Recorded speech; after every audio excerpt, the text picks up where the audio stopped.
Hello everyone, welcome back to the channel. In this video I'll be covering trade as an engine of growth. हमने last video में देखा था कि कैसे trade development से relate करता है and there were different viewpoints on this topic. कोई बोल रहे थे कि नहीं डेवलपमेंट प्रोसेस को हिंडर करता है, कोई बोल रहे नहीं डेवलपमेंट प्रोसेस को बढ़ाता है. ट्रेड इंजन ऑफ ग्रोथ कैसे होता है वो हम देखेंगे. सबसे पहले एक चीज़ समझ लेना, ग्रोथ अलग होता है. When we talk about growth that is an different thing and when I talk about development वो अलग चीज़ होती है. ग्रोथ जब हम बात करते हैं तो हम इनकम ग्रोथ की बात करते हैं कि जीएनपी में कैसे जीएनपी इज़ इंक्रीजिंग और नॉट, और जीडीपी इज़ इंक्रीजिंग और नॉट.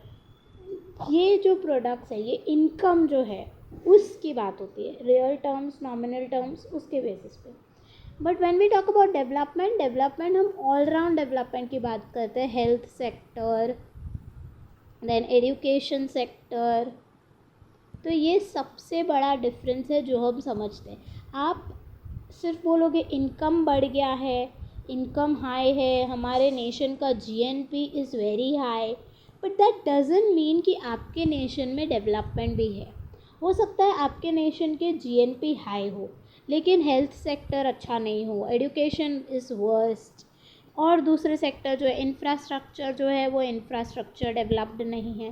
हो सकता है जीएनपी में जो इंक्रीज़ आया है वो किसी और रीज़न की वजह से आया हो. तो ये ग्रोथ अगर है तो that doesn't mean you have development also. Development can lead to growth, yes definitely, but it doesn't mean every time when you talk about growth development है ही है, नहीं. So ये डिफरेंस ध्यान में रख के हम आगे बढ़ेंगे. तो पहले हमने जो देखा था, पहले वाले वीडियो में हमने डेवलपमेंट की बात की थी, ये ग्रोथ से रिलेटेड है, तो जीएनपी जीडीपी से रिलेटेड है. During the 19th century, most of the world's modern industrial production was concentrated in Great Britain. जितना भी इंडस्ट्रियल प्रोडक्शन उस टाइम पे हो रहा था वो ग्रेट ब्रिटेन ही कर रहा था. Large increases in industrial production and population in resource poor Britain led to a rapidly rising demand for the food and raw material export of the regions of recent settlement. तो क्या हुआ, population भी increase हुआ, ठीक है, और दूसरी चीज़ कि इंडस्ट्रियल का जो प्रोडक्शन है large, there was a large increase in industrial production भी बहुत बढ़ रहा था. लेकिन साइड बाय साइड ब्रिटेन जो है वहाँ पे इंडस्ट्रियल प्रोडक्शन हो रहा था, लेकिन ऑब्वियसली वहाँ पे रिसोर्सेज इतने नहीं हैं. आप डिमांड करते जाओगे आपको रिसोर्स मिलते जाएंगे इंडस्ट्रियल प्रोडक्शन के लिए, ऐसा तो है नहीं. You need to have resources नहीं थे. तो इस वजह से दूसरे nations, regions of recent settlement जो थे, जैसे US, Canada, Australia, new Zealand, Argentina, Uruguay, South Africa, यहाँ पे ग्रोथ होने लगी. For example, during the century from 1815 to 1913, Britain's population tripled.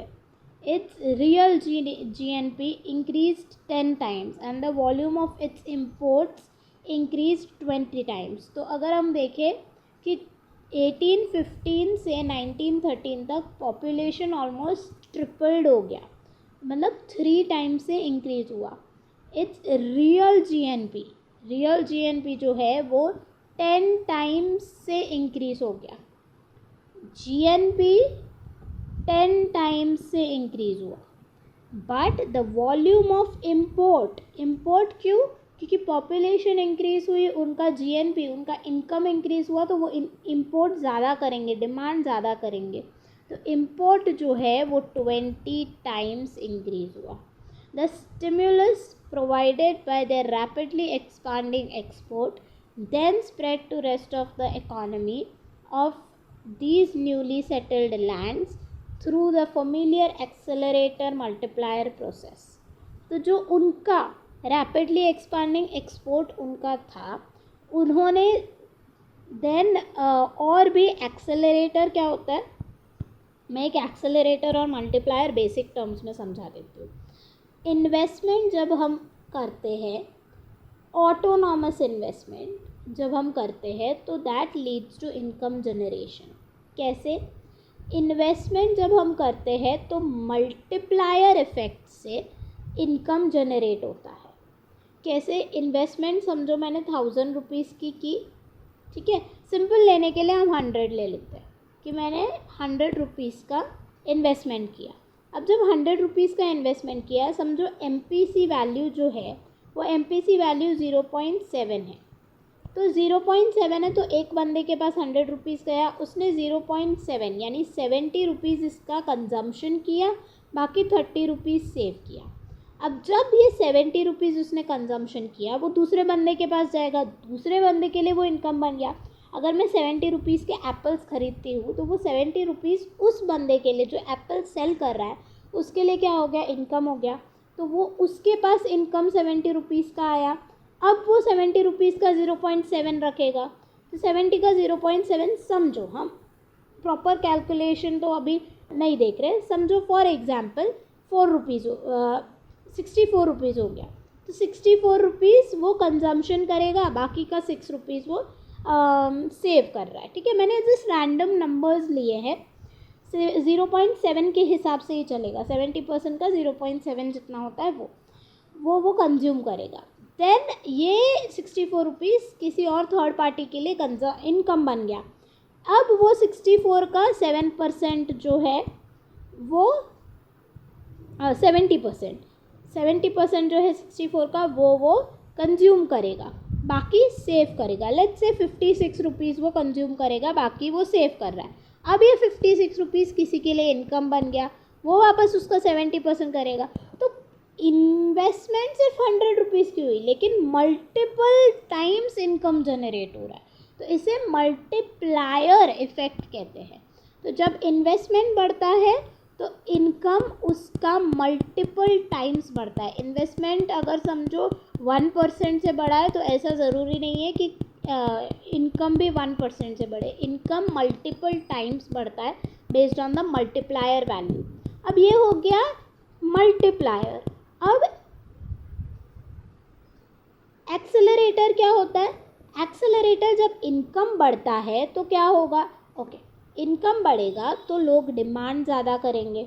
जब लोग डिमांड ज़्यादा करेंगे तो सप्लाई बढ़ाना पड़ेगा प्रोड्यूसर को. जब सप्लाई बढ़ाना पड़ेगा प्रोड्यूसर को, तो प्रोड्यूसर क्या करेगा? इन्वेस्टमेंट करेगा.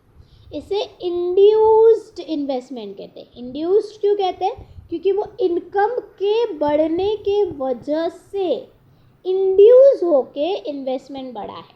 ये ऑटोनॉमस इन्वेस्टमेंट था. ऑटोनॉमस इन्वेस्टमेंट जो इनकम के वजह से नहीं है, वो कहीं ना कहीं से अचानक से गवर्नमेंट ने इन्वेस्टमेंट कर दिया या क्या, ऐसे कुछ इन्वेस्टमेंट है. ऑटोनॉमस है, वो इनकम पे डिपेंडेंट नहीं है, लेकिन ये इंड्यूस्ड इन्वेस्टमेंट हो गया. एक्सेलरेटर इनकम के बढ़ने के वजह से इन्वेस्टमेंट का बढ़ना. ठीक है, तो इस बेसिस पे दूसरे नेशंस भी ग्रोथ देखने को मिली. So where was accelerator? Thus, according to Knoxe, 1970, the export sector was the leading sector that propelled these economies into rapid growth and development. तो क्या हो रहा था? ब्रिटेन में इनकम बढ़ रही थी, पॉपुलेशन बढ़ रही थी, वो डिमांड कर रहे थे तो इम्पोर्ट कर रहे थे. इम्पोर्ट कहाँ से कर रहे थे? इन नेशन से कर रहे थे. जब इन नेशन से इम्पोर्ट कर रहे थे तो क्या हो रहा था? उन नेशंस का जो है एक्सेलरेटर मल्टीप्लायर इफेक्ट के वजह से जीएनपी बढ़ने लगा. नॉक्से क्या बोल रहे हैं? एक्सपोर्ट सेक्टर लीडिंग सेक्टर हो गया और उन्होंने ही रैपिड ग्रोथ एंड डेवलपमेंट दिखाया. That is international trade functioned. किस वजह से? लीडिंग एक्सपोर्ट इंटरनेशनल ट्रेड के वजह से इंजन ऑफ ग्रोथ यानी जीएनपी बढ़ गया for these nations during the 19th century. The regions of recent settlement, जो ये रीजन्स है सारे यूएस, कनाडा और ये सब, were able to satisfy Britain's bargaining demand for food and raw material, and in this process grow very rapidly because of several favorable circumstances. So they were able to supply whatever they were able to demand. First, these countries were richly endowed with natural resources such as fertile arable land, forest, mineral deposits. Second, अब क्यों कर पा रहे थे? Obviously अगर Britain demand कर रहा है तो ये सारे जो नेशंस है वो डिमांड फुलफिल कैसे कर पा रहे थे? क्योंकि दे वर richly endowed with natural resources, उनके पास नेचुरल रिसोर्सेज बहुत था कि वो उसे यूटिलाइज करके प्रोडक्शन कर सके. लैंड है, फॉरेस्ट है, मिनरल डिपॉजिट्स है. Second, workers were skilled. Workers with various skills moved in great waves from overpopulated Europe to these mostly emptied land, and so did huge amount of capital. तो काफ़ी skilled workers जो है वो Europe से, over populated Europe हो गया था, लोग वहाँ पे, उनको रहने की जगह नहीं थी, खाने पीने का नहीं हो रहा था, इनकम नहीं मिल रहा था, जॉब नहीं मिल रहे थे, तो वो लोग यहाँ पे एम्प्टी लैंड्स में आ गए, ये नेशंस में यहाँ पे काम करने लगे. Although data are far from precise, it seems that from 30 to 50% of total capital formation, that is investment in such nation as Canada, Argentina and Australia, was financed through capital inflow. 30 मतलब fix नहीं है कि 30 to 50 हुआ है, लेकिन almost इतना 30 to 50% हम कह सकते हैं कि कनाडा, अर्जेंटीना एंड ऑस्ट्रेलिया में जो फाइनेंस हुआ था, इन्वेस्टमेंट जो हुआ था, वो कैपिटल इन्फ्लोज के वजह से ही हुआ था. खुद उन्होंने कुछ उनके बेसिस पे उन्होंने इनकम बढ़ा के ऐसे इन्वेस्टमेंट किया, ऐसा नहीं है. कैपिटल इनफ्लो हुआ, उससे उन्होंने इन्वेस्टमेंट की. Huge inflow of capital and workers made possible the construction of rail road, canals and other facilities that allowed the opening up of new supply sources of food and raw material. तो ये सारे capital भी मिल गया इनको workers भी मिल गए Europe से, तो क्या होने लगा, रेल रोड, कैनाल और ये सब बनाने लगे. अब ये सब बना तो वो ईजीली और रॉ मटेरियल दूसरी जगह से लाने लगे, सप्लाई सोर्सेज उन्हें मिलने लगे. Finally the great improvement in sea transportation enabled these new lands to satisfy the rising demand for wheat, corn, cotton, wool, leather and variety of other foods and raw material more cheaply than traditional source of supply in Europe and elsewhere. इन्होंने सी transportation के through भी क्या किया, low cost पे और भी variety food की और बाकी सारी चीज़ों की और भी वैरायटी वो लेके आने लगे ताकि वो सेटिस्फाई कर सके डिमांड्स को. Thus all ingredients were present for rapid growth in these new lands. तो ग्रोथ के लिए जो जो चीज़ें चाहिए थी, जैसे नेचुरल रिसोर्सेज हो गया, लो कॉस्ट पे लेबर हो गया, कैपिटल हो गया, ये सारी चीज़ें ऑलरेडी वहाँ पे प्रेजेंट थी. The demand for their product was rising rapidly. They had great and unexploited natural resources and they received huge amount of capital and millions of workers from Europe. कौन से चीज़ें हैं जो इंग्रेडिएंट्स की जिसकी बात कर रहे हैं? पहली चीज़ तो डिमांड, उनके प्रोडक्ट्स की डिमांड बहुत बढ़ती रही. दूसरा, उन्हें नेचुरल रिसोर्सेज उनके पास थे. दूसरा, huge amount of capital and workers Europe से मिल गए. To be sure, there are some economist, notably Kravis, who believe and have presented data that seem to show that rapid growth of the region of recent settlement during the 19th century was due primarily to very favorable internal conditions such as abundant natural resources, with trade playing only an important supportive role. तो क्रविस क्या कहते हैं कि ये जो Nations है उनका main reason growth का क्या है, इंटरनल कंडीशन, क्या, नेचुरल रिसोर्सेज की अवेलेबिलिटी और ये सब. ट्रेड सिर्फ एक सपोर्टिव रोल था. Be that as it may, it is generally agreed that today's developing nation can rely much less on trade for their growth and development. तो इस बात को अगर हम छोड़ के इस बात पे हम लोग अग्री कर सकते हैं कि आज के जो डेवलपिंग नेशंस है वो कम भी अगर ट्रेड पे रिलाई करे ग्रोथ के लिए तो ठीक है. This is due to less favourable demand and supply conditions. क्यों? क्योंकि डिमांड भी कम है, सप्लाई भी कम है. On the demand side, it is pointed out that demand for raw material and food is growing much less rapidly today than was case for region of recent settlement during the 19th century. अभी के जो developing Nations ना depend करे trade पे, क्यों? क्योंकि पहली चीज़ वहाँ उस टाइम पे डिमांड था, अब फूड एंड रॉ मटेरियल का इतना डिमांड नहीं है, वो बोल रहे हैं।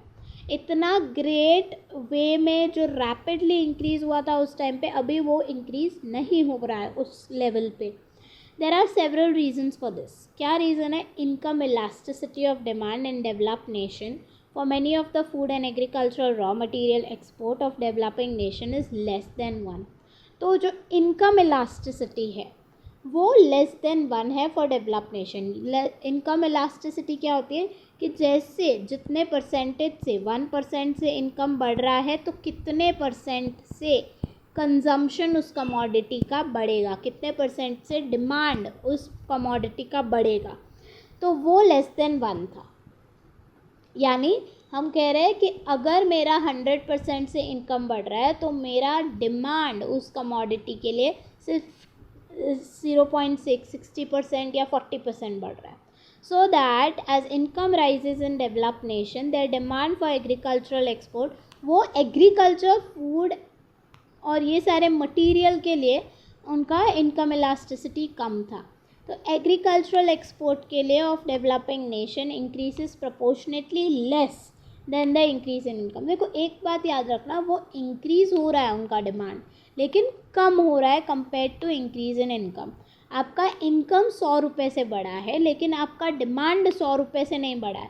आपका डिमांड भी इनकम के इंक्रीज़ होने के वजह से बढ़ा है, लेकिन 100 रुपये से नहीं, सिर्फ और सिर्फ 60 रुपीज़ से, या जितना भी इनकम इलास्टिसिटी है उतने रुपीज़ से बढ़ा है।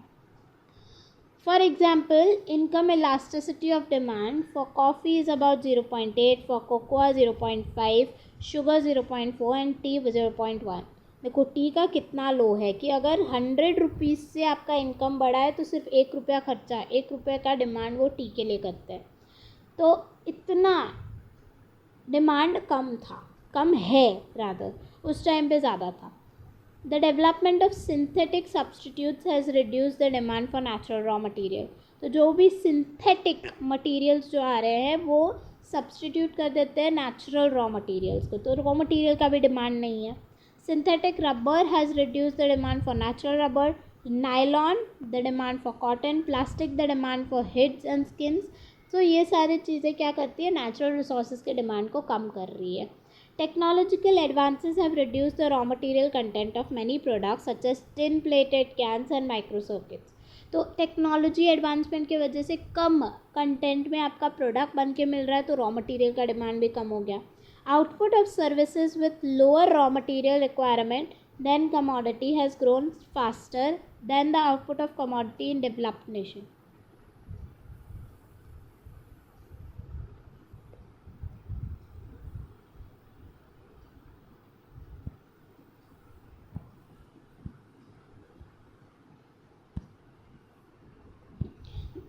तो ऐसे आउटपुट, ऐसे कमोडिटीज़ का डिमांड बढ़ रहा है जो कम कंटेंट में बन के रेडी हो रहे हैं।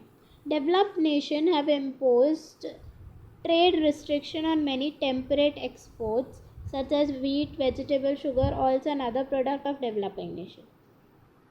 तो डेवलपिंग नेशंस के कई सारे एक्सपोर्ट्स जो हो रहे हैं उन पे भी बहुत सारा restriction, trade restriction developed nation ने लगा दिया। ऑन द सप्लाई साइड, अब ये कर क्या रहे हैं एग्जैक्टली, यहाँ पे बोलना क्या चाह रहे हैं कि जो 19th सेंचुरी में वो रिसेंट सेटलमेंट वाले जितने भी नेशन थे वो इजीली डेवलप होने लगे। डेवलप यानी ग्रोथ उनमें दिखने लगी। किन वजह से? सबसे पहले डिमांड, क्योंकि जो ग्रेट ब्रिटेन था वहाँ पे डिमांड बढ़ने लगा, तो वो केटर नहीं कर पा रहा था उस डिमांड को, तो बाकी जगह से इंपोर्ट होने लगा, तो वो डिमांड के वजह से हुआ। दूसरा, वो प्रोड्यूस भी कर पाए, प्रोडक्शन हो रहा था, क्यों? क्योंकि नेचुरल रिसोर्सेज अवेलेबल थे। तीसरा जो है वो था लेबर उनको इजीली मिल गया, और दूसरा कैपिटल उनको इजीली मिल गया। लेकिन यहाँ पे क्या है, अभी के जो डेवलपिंग नेशन है वो ट्रेड पे रिलाई नहीं कर सकते। क्यों? क्योंकि डिमांड नहीं है।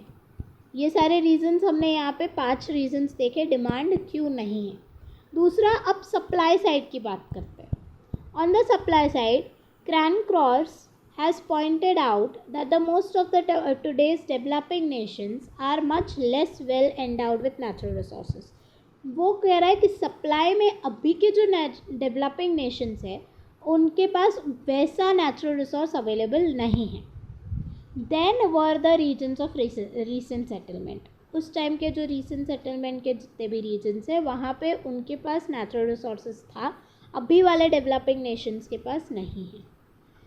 In addition, most of the today's developing nations are overpopulated. Developing nations खुद overpopulated है, so that most of any increase in output of food and raw material is absorbed domestically.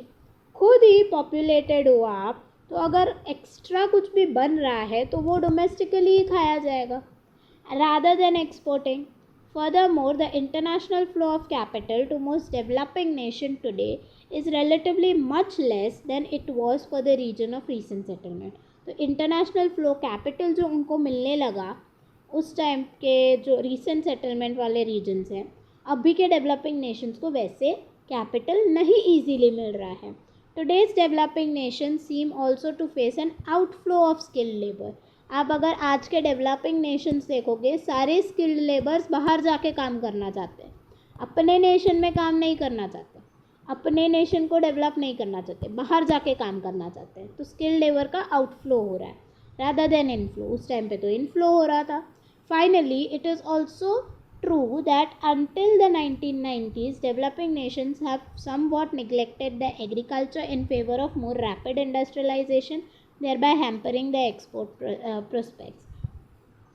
ये भी एक रीज़न है कि 1990s तक जो developing Nations थे वो इंडस्ट्रियलाइजेशन पे भागने की कर रहे थे। वो अगर एग्रीकल्चर को ही अच्छे से करते तो शायद उस पर कुछ एक्सपोर्ट हो पाता, डेवलपमेंट दिखता, लेकिन वो इंडस्ट्रियलाइजेशन पे जाने की बात कर रहे थे तो एग्रीकल्चर को वो निगलेक्ट करने लगे।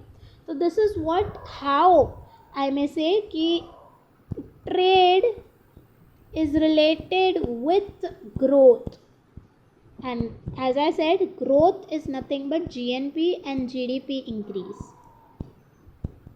आई am not saying health sector या education sector, it's just in general GNP GDP increase. The contributions of trade to development I'll cover in next video. Till then, keep watching the journey of understanding economics. You have to like the video if you have liked the explanation.